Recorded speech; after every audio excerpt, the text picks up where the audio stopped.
Okay, so Taika Waititi has been tipped to take control of the next multi-million-dollar Marvel blockbuster Thor. For a small film industry, New Zealand has produced many high-profile movie directors, including Jane Campion, Peter Jackson and Jeff Murphy. Yes, could first-time director of new hip-hop film Born to Dance, Tammy Davis, follow in their footsteps. For Tammy, it's about close-knit whānau support and self-belief.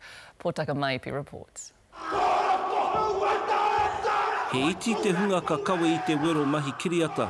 Engari mō tēnei kaitohu hou a Tammy Davis, e tika ana tēnei huarahi mo te kai whakaari. Directing's kind of cool because, you know, I mean, coming from an acting background, I kind of enjoy it. The hard bit was communicating that to the kids who hadn't acted before. Because with an actor, you can go, oh, you know, just pull it back a bit, you know, and they'll go, oh, yeah, I know exactly what you mean. You talk to the kids just pull it back a bit. What? Pull what back? You know? So just trying to find the right words. And I found that just keeping it simple was the best way to do that. Ahakoa he wero anō a Born to Dance, I tū whakahihi te whānau o Tammy. I'm just immensely proud of my brother, you know, the way that he's carried himself. There's a perception out there that he's only like this sort of joker, comical kind of a character, but you know, he's much more than that. I think that people will have some insight into that after tonight. Rāua ko tana tuakana I pakeke ake I roto I tēnei mahi.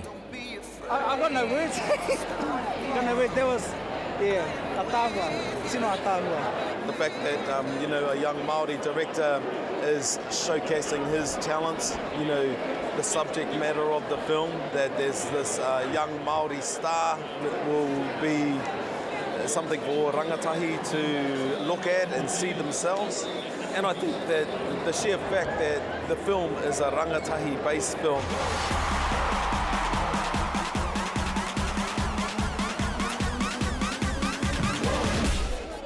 I whakawhaiti mai te whānau o Tammy ki te whakanui I tana mahi tuatahi me te whakamiharo mō ngā mahi whakatutuki mō tēnei kiriata.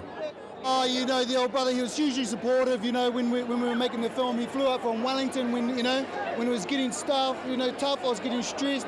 He flew up to support me, bro. He's got nothing but love, brother, nothing but love. He's always here just to give you a little push and go, bro, keep going, you know, don't let it stop you. You know, everyone's going to have obstacles in their life and stuff, but, you know, you just got to go through them and push through them to get to the other side, bro. Born to Dance, he maru āpō nui, koea. Message for the movie is about dreams and about hopes. Never give up. Never give up, whānau. You got a dream, chase it. Keep going, never stop. Yeah. Koe, e mōhi o pai ana te ringa tohu ki tō nā tūranga. Bro, it doesn't matter how, you know, how clever you are or what you do, still got to carry my wife's jacket and phone case.